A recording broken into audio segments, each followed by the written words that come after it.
Bismillahirrahmanirrahim. Assalamualaikum warahmatullahi wabarakatuh. Alhamdulillahirabbil alamin wassalatu wassalamu ala sayyidina Muhammadin as-sadiqil wa'dil amin. Sahabat Ramadan dan perbaikan diri. Kita ketahui dalam sejarah bahwa Al-Qur'an diturunkan oleh Allah Subhanahu wa taala pada bulan Ramadan. Karena itu maka tak salah, bahkan sangat tepat sekali bahwa Al-Quran adalah bulan perubahan.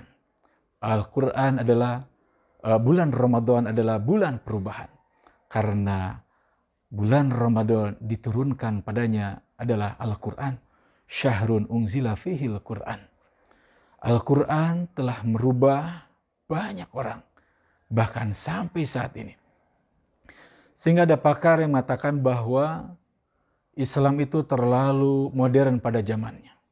Karena begitu pesatnya 23 tahun Al-Quran bisa merubah satu peradaban yang sungguh terbelakang menjadi peradaban yang sungguh sangat diperhitungkan di dunia ini.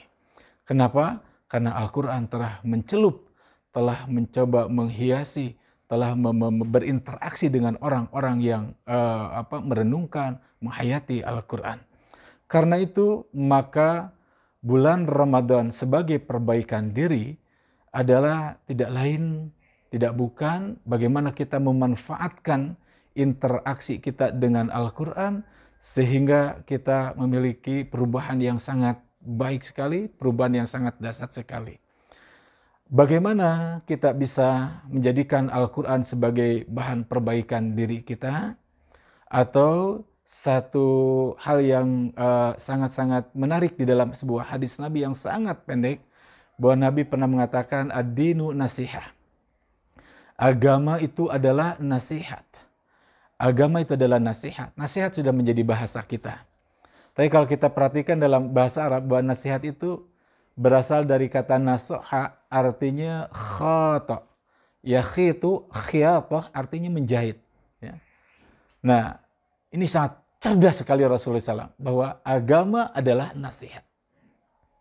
Artinya bahwa ada kaitan dengan perbaikan diri. Coba kita perhatikan ketika seseorang akan menjahit. Kalau pakaiannya robek, kemudian kita jahit jadi baik. Atau kita punya bahan, belum jadi pakaian, kita bikin menjadi pakaian yang indah dan baik.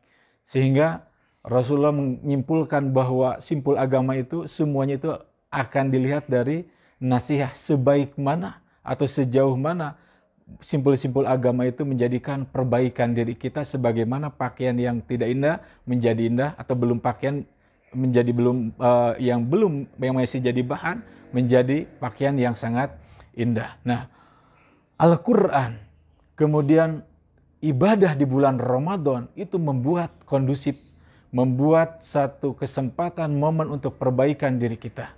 Di bulan Ramadan kita dari segi aktivitas harian kita, bangun pagi, makan teratur, bukan hanya yang halal, tetapi harus thayyiban, harus timingnya tepat, harus membuat kita memperhatikan bagaimana waktu, bukan hanya yang halal, kalau belum waktunya kita nggak boleh kita makan. Ini untuk menunjukkan betapa bagaimana Ramadan mendisiplinkan kita mulai dari aktivitas harian kita, yakni bangun pagi yang tidak mudah bagi adik-adik kita, bagi para putra-putri kita. Ramadan menguntungkan kita untuk mendidik karakter kita, karakter anak-anak kita, putra-putri kita bangun pagi.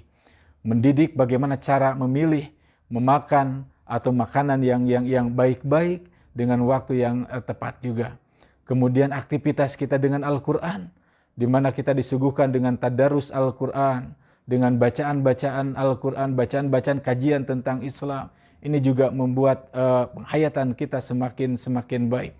Karena itu maka sangat-sangat jelas sekali, sangat terang sekali bahwa Ramadan itu akan membuat perbaikan diri kita. Bagaimana dengan Al-Quran? Paling tidak Al-Quran akan bisa merubah kita, membuat perbaikan kita. Paling tidak ada 5 hal.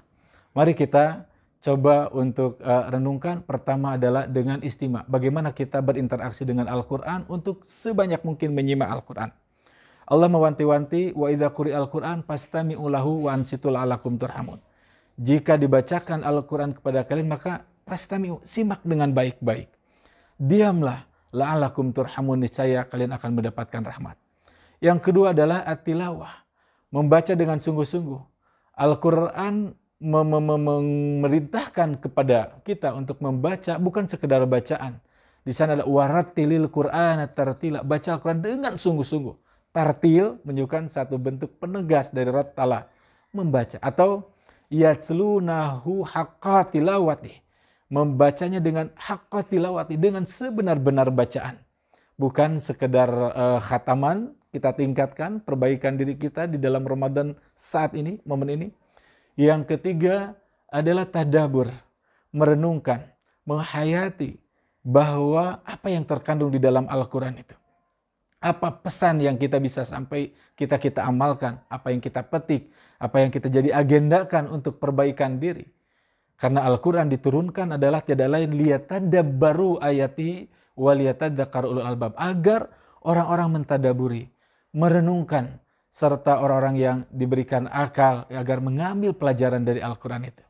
Yang keempat adalah al-hifdzu, yakni menjaga, bukan sekedar hafal, tapi menjaga dalam diri kita. Fi suduril ladina amanu, bagi orang yang beriman itu, bagi orang yang ada di dalam hatinya iman itu, maka semuanya itu bisa mengantarkan pada ayat-ayat Allah, pada tanda-tanda kekuasaan Allah.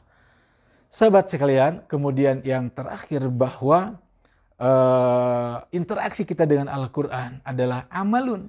Karena Al-Quran diturunkan, ujung-ujungnya adalah diamalkan. Inilah yang membuat Al-Quran merubah peradaban yang sungguh terbelakang menjadi modern, menjadi maju, pesat. Pun begitu merubah pribadi manusia. Umar bin Khattab pernah berkata, tidak akan seseorang itu mengenal Islam dengan sebenar-benarnya paham, manakala tidak mengenal tentang tradisi jahiliyah dan saat Al-Quran diturunkan. Artinya, Umar berpesan betapa dahsyatnya pengaruh Al-Quran kepada pribadi-pribadi, keluarga, masyarakat. Mudah-mudahan Ramadan kita kali ini, kita sudah diuji 1 tahun di dalam masa pandemi. Semoga menjadikan satu pelajaran yang penting untuk berinteraksi dengan Al-Quran dan menjadikan Ramadan ini sebagai perbaikan diri akibat kita berinteraksi dengan Al-Quran. Barakalakum, Assalamualaikum warahmatullahi wabarakatuh.